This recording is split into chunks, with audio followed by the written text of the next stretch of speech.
ranking all the power conference teams from least likely to most likely to be able to compete for a national title in the 2025 season. This is the third year that I've ran this model. If you want to learn more about it, I'm going to talk a little bit about it here in this video, so it's going to be a bit longer than the other ones will be. I also have an article on sonsofsaturday.com from last year that's explaining all of that. I'll update a new one for the 2025 season here in a few weeks. I've dubbed this model the Program Power Rankings model, and it's not meant to rank teams based upon who's the best football team on the field and who would win in a head-to-head matchup. It's meant to rank teams based upon how much capacity do they have to succeed this season relative to their own standards.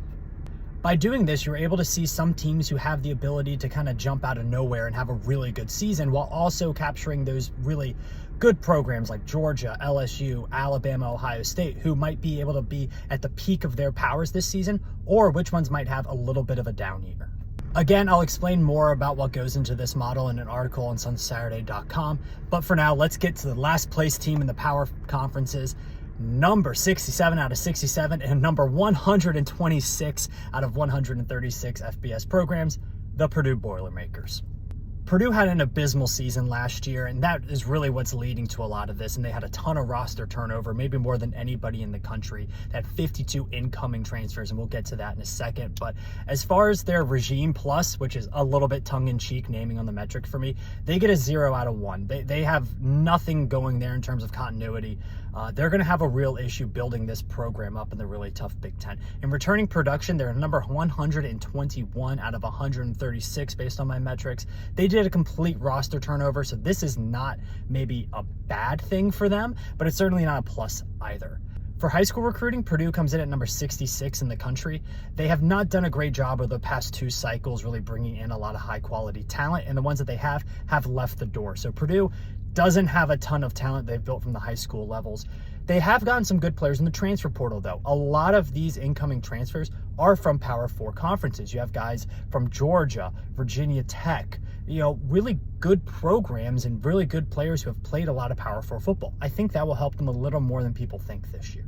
As for how they performed last year, I have them number 98 in the country for 2024's adjusted EPA per play. That's the metric I use really to rank how well a team plays in a game. Not a good season for Purdue. That's really not up for debate. They were pretty terrible. In terms of betting markets of how likely Purdue is to compete at a really high level, i.e. make the college football playoff and maybe win some games there, Purdue's number 103 in the country. They are not getting anywhere near a playoff. Let's just be honest. I don't think it's a possibility.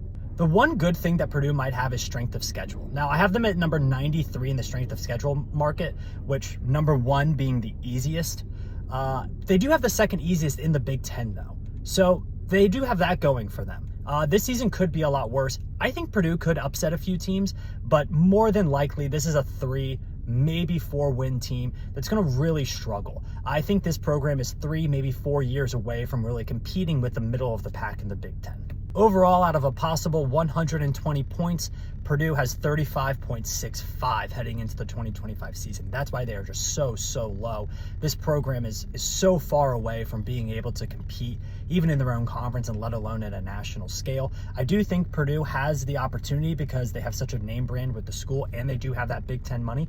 We could see them get back to the teams that had like Rondale Moore and, God forbid, the teams in the early 2000s with Drew Brees. That'd be great. But for now, I think Purdue is clearly the bottom power conference team heading into 2025.